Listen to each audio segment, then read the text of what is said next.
संशोधन अधिनियम ये वो बिल था जिस पर पूरी देश की निगाहें थी।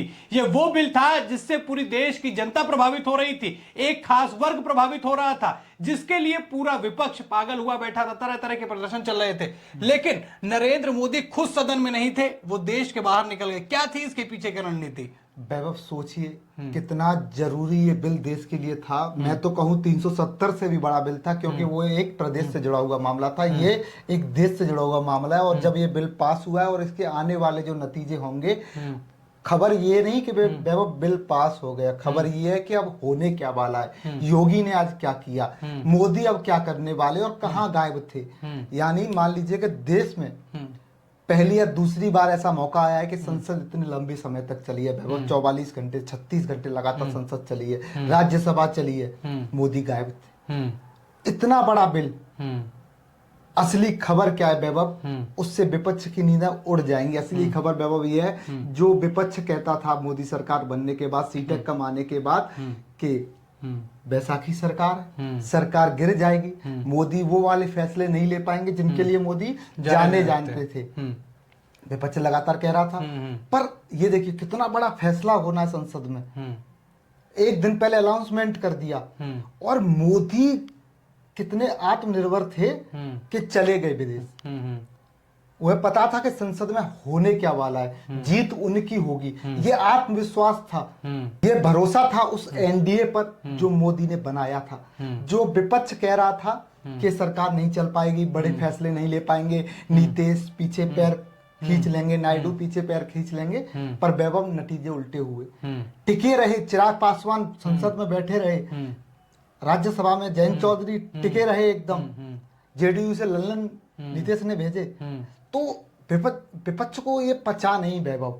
अब वैभव ये जो हुआ, इतना बड़ा जो बिल आया आज, जुम्मे का दिन था वैभव, मुसलमान लोग देखे कैसे मिठाई बांट रहे हैं, खुशियां मना रहे हैं, क्योंकि ये बिल उनके पक्ष में है। विपक्ष हमेशा मुसलमानों से झूठ बोलता रहा कि बिल की खासियत वैभव आपको पता है, लगातार खबरें आप कर रहे हैं। तो वो मोदी का कॉन्फिडेंस आप देखिए कि मोदी को लीडर क्यों कहा जाता है वैभव।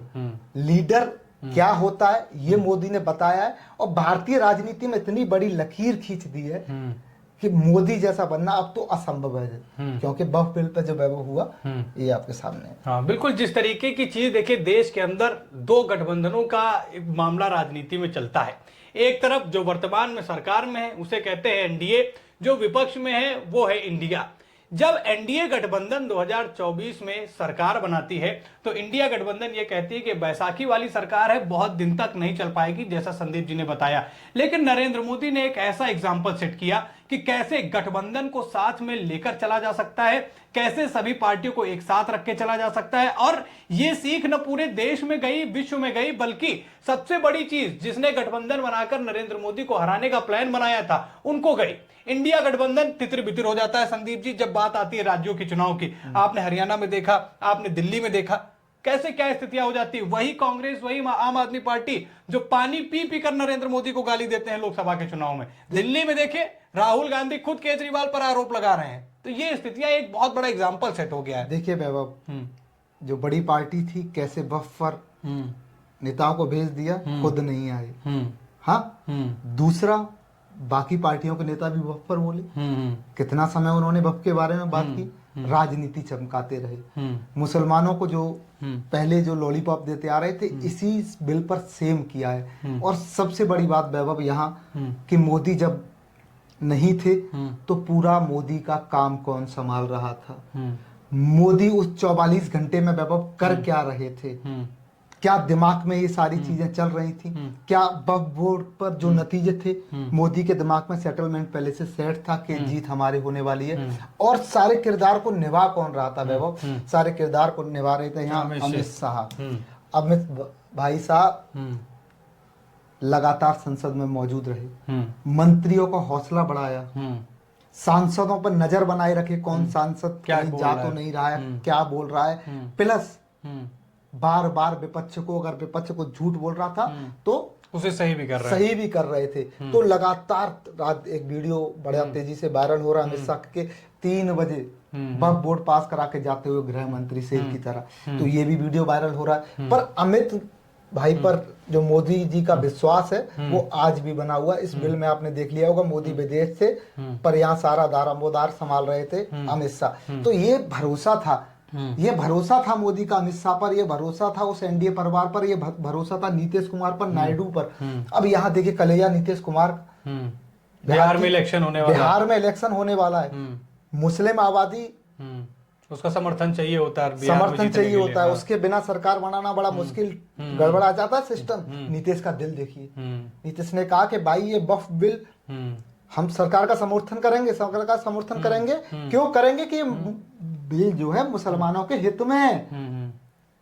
नहीं वही देखिए चिराग पासवान खुलेआम समर्थन किया, सीना तान के खड़े रहे संसद में, शेर की तरह दहाड़ते रहे। जयंत चौधरी ने समर्थन किया, मतलब गठबंधन के सभी दलों ने पूरा समर्थन किया। देखिए बात नीतीश पे इस वजह से आके रुक जाती है क्योंकि नीतीश का जो कार्यकाल रहा है, जो पूरी राजनीति का समय रहा है, उनको कभी ना कभी थाली का बैंगन मान लिया जाता है, कभी इस पाले में कभी उस पाले में।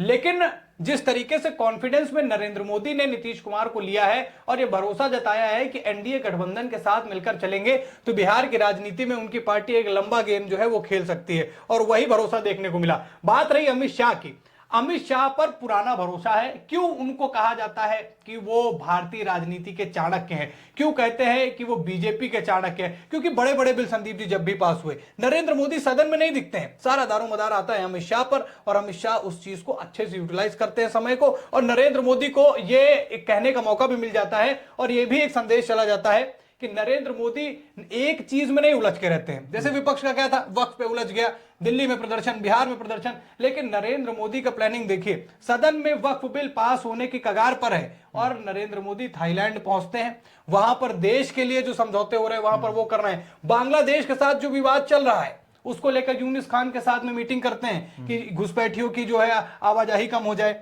देश के बीच में जो तनाव चल रहा है, जो बांग्लादेशी हिंदुओं के साथ अत्याचार हो रहा है, उस पर लगाम लगे।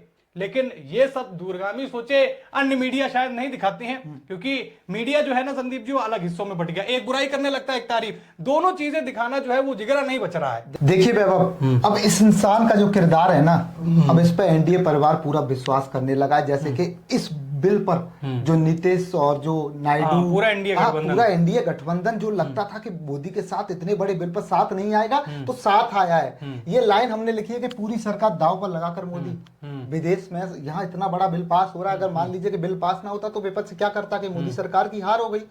नीतीश ने पैर पीछे खींच लिए या फिर नायडू ने पैर पीछे खींचने का मतलब था कि सरकार में अनमन होना, क्योंकि सरकार स्पष्ट बहुमत की सरकार तो वैभव नहीं है। पर इस आदमी का किरदार देखिए, विदेश में बैठ के भाई साहब 44 घंटा नजर बनाए पर उपस्थित नहीं थे। कितना बड़ा बिल था, क्योंकि 2013 से पहले जो सरकार थी वैभव, 14 में मोदी आए तो सरकार जाने से पहले वक्फ बोर्ड को जो जमीन दी गई तो लुटियंस जॉइन की, पूरा देश को अब उसका राज पता चलने वाला है कि एक कुर्सी डालने लायक की जमीन की कीमत पर कितने एकड़ जमीन वैभव, कितने एकड़ जमीन दे दी गई। सीबीआई जांच होगी, योगी ने ऑर्डर दे दिए, सभी जिला अधिकारियों को स्पष्ट ऑर्डर दे दिए योगी ने कि जाइए जांच कीजिए और लग जाइए काम पर। एक भी जमीन योगी ऐसी छोड़ेंगे नहीं। तो अब सरकार एक्शन मोड में आ गई है। कितना बड़ा बिल था, कितना बड़ा बिल था वैभव, ये अब भी मैं आपसे कह रहा हूं कि इसके जो नतीजे आएंगे तो पूरे भारतवर्ष के लोग कहेंगे कि इससे बड़ा बिल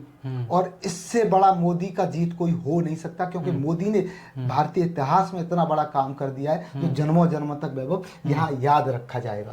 देखिए ये बिल वाकई ऐतिहासिक बिल है और इसको देश का जो सबसे बड़ा बिल कहा जाए या फिर यह कहें नरेंद्र मोदी सरकार की सबसे बड़ी उपलब्धि मानी जाए। हालांकि इसके बहुत सारे नुकसान लोग अभी गिना रहे हैं, पर आने वाले समय में जब पूरे राज खुलेंगे, जैसे योगी आदित्यनाथ ने तो उत्तर प्रदेश में ऑर्डर दे दिया है कि जहां जहां जमीनें वक्फ ने कब्जा करके रखी सरकारी जमीनों को उनको खाली करा दिया जाए। अब इंतजार बस आप इतना करिए कि द्रौपदी मुर्मू इस सदन द्वारा पारित किए गए विधेयक पर साइन कर दें, उसके बाद आप देश में देखेंगे कि वक्फ की जब पोल खुलेगी उससे कहीं ना कहीं जो पिछली सरकारें थी जिन्होंने वक्फ को आजादी दे दी, जिन्होंने 1995 से मामला शुरू किया और 2013 तक उनके लिए दिल खोल कर सब कुछ किया, अब उनकी जब पोल खुलेगी तो स्थितियां कुछ और नजर आएंगी। और वाकई वक्फ के जो ये नियम अधिनियम आया है, जो बदला है पूरा मामला, इसके फायदे भविष्य में दिखेंगे। इस सरकार के इस फैसले से आप कितने खुश हैं नरेंद्र मोदी अमित शाह की इस प्लानिंग पर? आप क्या कहना चाहेंगे कमेंट करके हमको जरूर बताइएगा। फिलहाल खबर में इतना ही। वीडियो को लाइक और शेयर करें। चैनल को अभी तक सब्सक्राइब नहीं किया है, चैनल को जरूर सब्सक्राइब कीजिएगा। फिर मिलते हैं नई खबर के साथ, तब तक के लिए धन्यवाद।